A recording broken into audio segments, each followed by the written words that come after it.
We have identified the oldest unidentified homicide victim in Massachusetts. After 48 years of the unknown, science helped investigators put a name to the victim of a gruesome crime in the dunes of Provincetown back in 1974.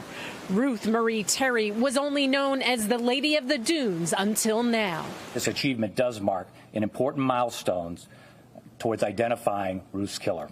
Ruth Terry was born in Tennessee in 1936, and the NBC investigators have learned she married several times. According to this marriage certificate, 6 months before her body was discovered on the Cape, she exchanged vows with Guy Moldovan in Reno, Nevada, using a different name. Sources tell us Moldovan, who was also known as Raoul Rockwell, has a questionable past, making headlines coast to coast.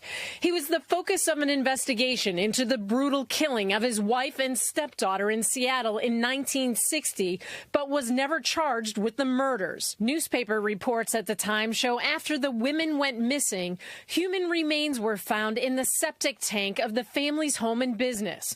Moldovan was front page news when he was arrested by the FBI in New York later that year and charged with unlawful flight for not giving testimony related to the mutilation of human remains.